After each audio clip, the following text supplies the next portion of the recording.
Martin Stapleton, a true veteran of a sport, a former Royal Marine Commando, a world champion at BAMA, and one of the leading voices in UK MMA coaching. He's competed on The Ultimate Fighter, battling in some of the biggest MMA promotions in the world, and now runs SBG Rochdale, shaping the next generation of fighters, one of which is set to fight alongside him at FSC 34. Please welcome the legend himself, a veteran of MMA, Martin 50 Cal Stapleton. You made me sound a lot cooler than I am. I think that's a pretty good. That's a pretty good record. That's a pretty good record. Cool. You're competing at FSC 34. You're here in Bradford at Bradford Live in front of 3,000 people. Yeah, man. You can see the arena behind us. This is impressive, man. This is everything Raj promised me it was going to be. Yeah. You know, so yeah. You have an interesting story as to how you accepted the fight. Yeah, oh yeah. So, well, essentially, so me and my mum and my son in the summer holidays, we did like 100-mile trek across Scotland. It's like it's called the West Highland Way. Yeah. It's through the Highlands of Scotland. Beautiful walk. Anyway, I think it was day 1 or day 2, I can't remember, but we're walking up a big hill, and there'd already been a few people walking alongside us that had quit, and they'd got taxis to the next place. And I always have these conversations with my son about mindset, about just keep going forward, about never quitting, about putting yourself out there, about taking chances, following your passion. You know, I'm always having these discussions with him and my daughter. And we'd literally just finished, or not finished, we were mid-conversation about that kind of stuff. And Raj texted me, said, look, this guy wants to fight. He's 38. He wants to fight someone similar age to him, even though I'm 42. Similar age, blah, blah, blah. And I'm reading this message, and obviously my son stood next to me, and I've just been gobbing off to him for the last hour about mindset, about taking chances. And I thought, fucking hell. Yeah. Got to live by my words now. So I showed it to my son. I was like, what do you think of that? And he read it, and he was like, it's only a fight, innit, Dad? Yeah, fuck it. His words exactly. Yeah. Just a fight, you know? I was like, yeah, shall I do it? He was like, yeah, why not? And your son's quite familiar with MMA. He's obviously... Yeah, of course, yeah. He's like, he's my best friend, you know. Yeah. And he watches fights with me and loves the sport, and yeah. Is he going to be here on Fight Night? Yeah, of course he Yeah. is. Yeah. With I mean, that's one of the reasons I've come back to fighting. Yeah. Is so, because when my son, pre-lockdown, when I was in like my main stage of my career, my son was too young to understand any of it or come to fights or anything. My daughter was a teenager, so I think she came to 1 or 2 fights, can't remember, but now he's a bit older and he can come to the fights, and she's a bit older and she's got a job and she's got money now, so yeah, have her own ticket. Yeah. She does everything. But yeah, that's one of the reasons, because I wanted to do it while, sort of for my whole family to be here together. So, Yeah. Fantastic. You grew up in the 1980s in Rochdale. That makes me sound so fucking old, man. You've been around the game for a long time. Yeah. Talk to me about what it was like growing up here in the north. Good. I have nothing but good memories of my childhood, I love my childhood. My mum and dad are the best 2 people in the world. My mum's unbelievably inspirational, works really hard, do anything for anybody. My dad's the guy who's always got my back no matter what.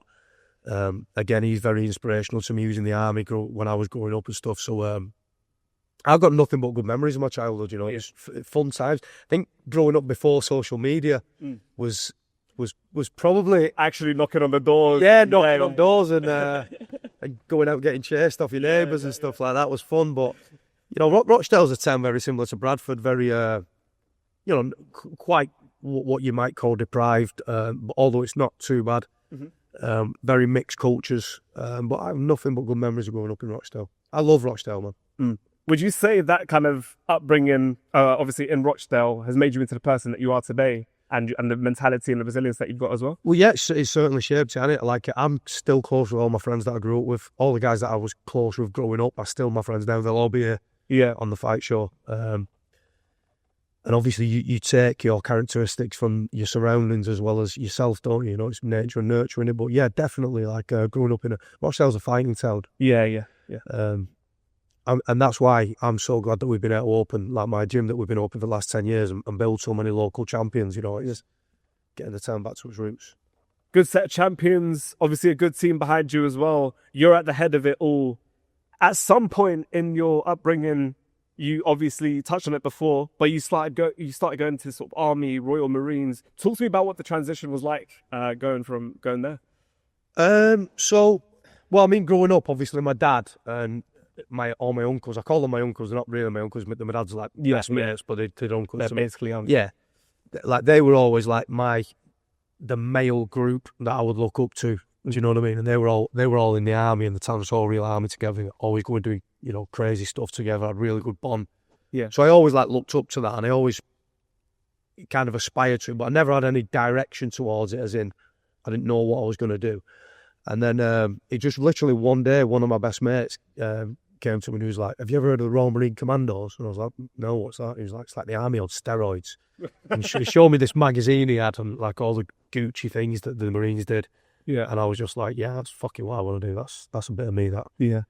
And it literally just decided on that day, I'm joining the Royal Marines. And Yeah. that was it. There was no changing my mind. What was the particular thing? What were the particular things that you saw that drew you to that? Well, it's just commando soldiering in general. Like commando soldiering, it's just another level of soldiering. Yeah.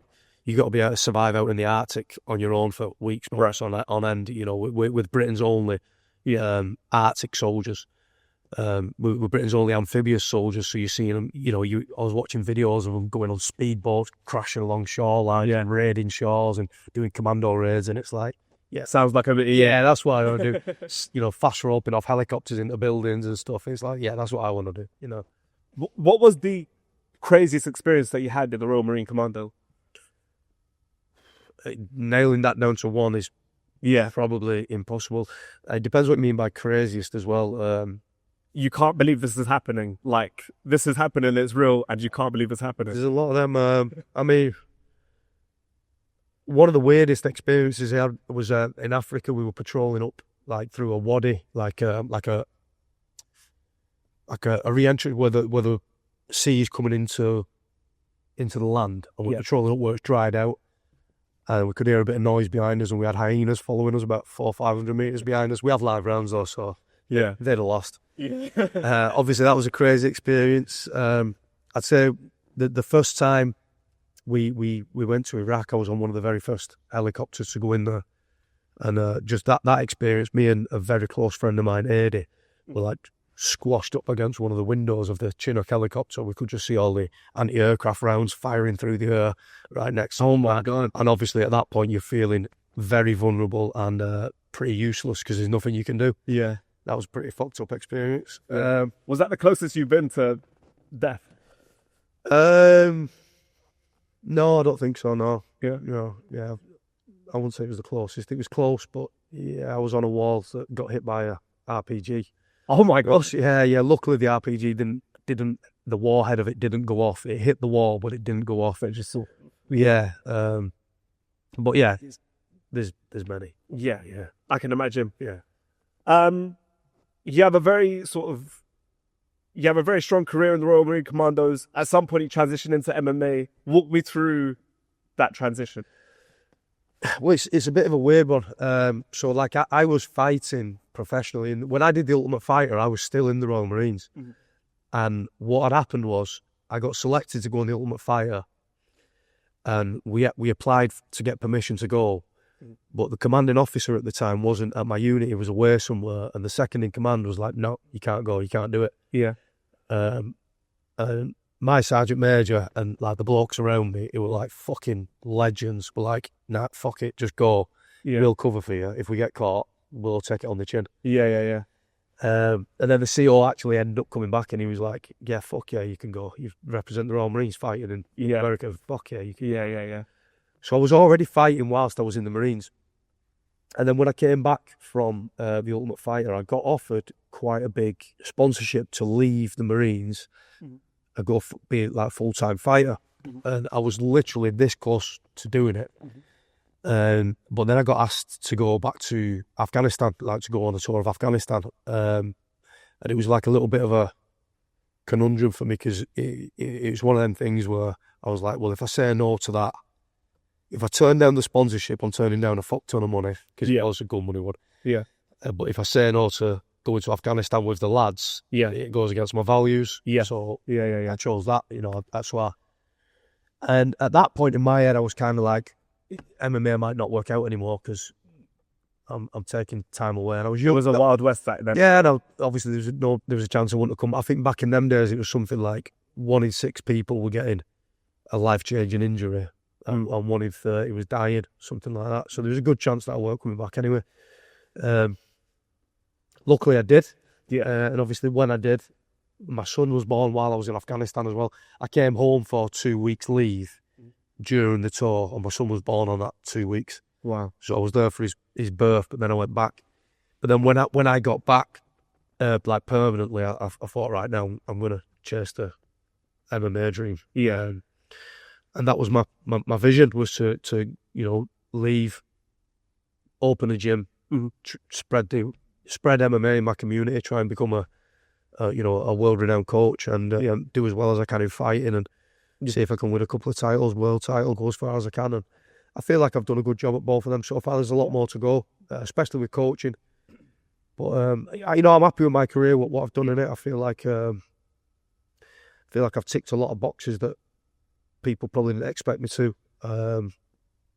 And what I've done in coaching so far, I'm very happy with. But I want to do a lot more in coaching as well. Yeah, I want some world champions, and I've got a team of teenagers coming through now that I can guarantee there's going to be world champions out there. I've heard. Yeah, I've heard. Guarantee. Yeah, they're definitely making the circuits. You have a lot to be proud of with the gym that you've made and everything, including your career. At some point in your career, you reached the Ultimate Fighter. Yeah. You've obviously mentioned that you had the discussion with your CEO or COO or the second person down. But you've landed in the Ultimate Fighter now, and you're in it. What's going through Martin Stapleton's mind? Well, I was very young back then. How old were you? I think it was like 22, something like that. Yeah. And I was inexperienced as a fighter. I was the only guy there that wasn't a full-time fighter. So in my mind, when I got there, I was thinking, well, all these guys are full-time fighters. I'm a full-time Royal Marines Commando, and I'm fighting in my spare time. So I obviously thought I was going to be like the worst guy there and have the lowest chance of winning it. Yeah. And then also, because I was quite young at the time, it's quite easy to get led astray on it.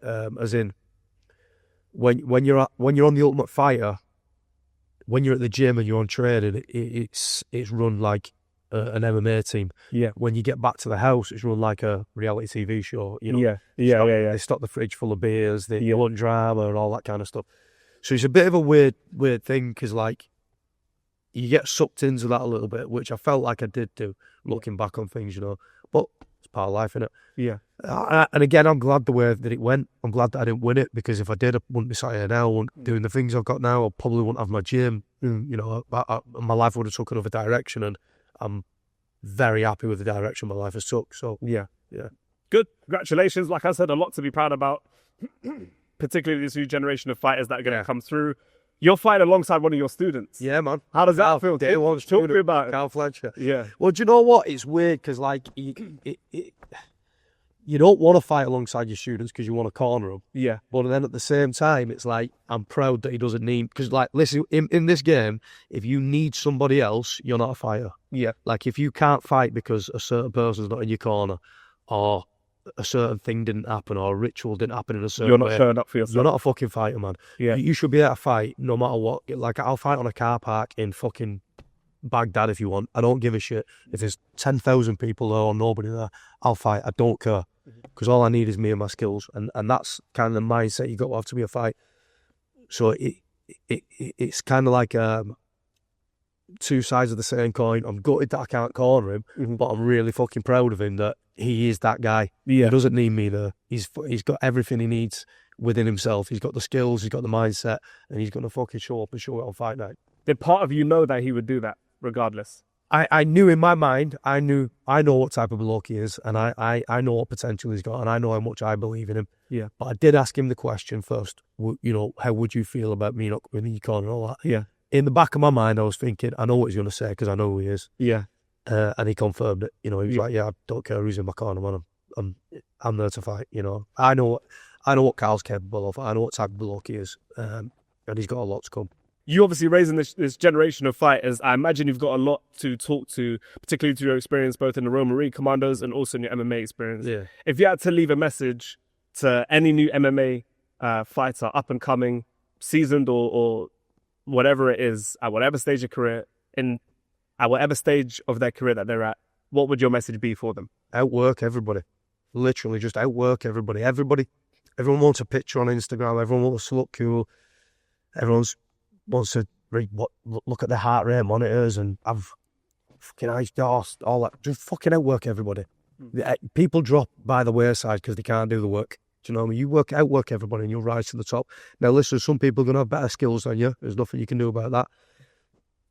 Some people are going to be naturally stronger or whatever, but the one thing you can do is outwork people. So just fucking outwork everybody. That's all. I am nothing special at all, but I fucking outwork people. Yeah. Simple as that. Fantastic. Obviously, you've been in the Royal Marine Commandos. You have a lot of stake in what the government does and what the government thinks. Recently, the government has announced that there are going to be the release of digital IDs to trap individuals in the UK. What are your thoughts on that? I'm glad we're speaking about this. So, I think that this government, particularly this government, all of them for the last 20 years, but particularly this government, has forgot that it works for us, we don't work for it. Now, the digital IDs, they're claiming that it's going to have a big effect on illegal immigration, right? What fucking world are they living on? Do they think that illegal immigrants are paying tax and using their national insurance number? No, of course they're not. They're working for cash under the table jobs. It's going to have no impact on that whatsoever. The only people it's going to impact is people like me or you. Yeah. Now, what I think should happen is everybody in the government and every MP should have a digital ID card that we can see where all their expenses are spent. We can see where every penny that they're using is spent, so that we can see what the people we pay to do, they work for us, and we can see where they're spending our money. Yeah. Instead, because this is about control. Yeah. Digital IDs are about control. It's the first step. Then in 2 years' time, it's going to be, you don't need a bank card anymore. It's all on your digital ID. Yeah. Then it's going to be, you haven't paid enough tax this month, or you've gone abroad too many times this month. Yeah. Then it's going to be your carbon footprint's too big. You can't fill up your car this week, you know. Yeah. And that might sound exaggerated, but it's a slippery slope towards that. Why are they not holding themselves accountable? Why are they not giving themselves a digital ID where we can see minute by minute every penny that they're spending on second homes in London? Yeah. Do you know what I mean? Mm-hmm. And 𝗙𝗚𝗚𝗏 came out with a comment recently. It was like, not word for word, but something very similar. He said something along the lines of, if you don't like the changes we're making, the door's open, you can leave. Was that aimed at me? Because I don't like the changes you're making. Now, I fought for this country I've been to the war for this country 4 times. Do I have to leave because I don't like your changes that you're making? Is that how powerful you think you are? You can tell me to get out of the country that I fought for. You didn't. You never saw your mates get killed. Is that how powerful he thinks he is? So in my opinion, everybody in the UK should say, no, we're not having digital IDs. That level of control is not okay, and it's not. Do you think that COVID has allowed the government to believe that they're able to control their citizens more? Yeah, so I don't think COVID was planned in as such as it was like a planned conspiracy.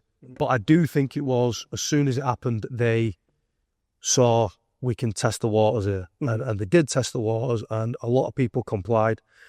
And I just think it gave them confidence to keep pushing the ball out. And the amount of control that they had over people on COVID, you couldn't spend cash. You know, you can only use a card. And that's what they're pushing towards now. Again, look at 2008 when the banks collapsed and the taxpayers had to pay them out. But yet they want us to get rid of cash and have all our money digitally in the banks for the same bankers to do the same shit they did within 2008. For the bank to collect that little charge. So they'll have control over all of our money. The people who've already proved that they're dishonest and can't be trusted with our money, they want them to have control of all of our money now. You know, it's a step too far. Yeah. I fought for the country. I fought for the people of this country. I did not fight for the government. You know, and particularly this government that's in right now, I think it needs to step down for one and needs to wind its fucking neck in for two. Any message for 𝗙𝗚𝗏𝗏? Yeah, you leave, mate. Ladies and gentlemen, not one to miss. Fighter Championship 34 at Bradford live. Martin Stapleton ready to deliver yet another 50 caliber bullet in front of 3,000 people.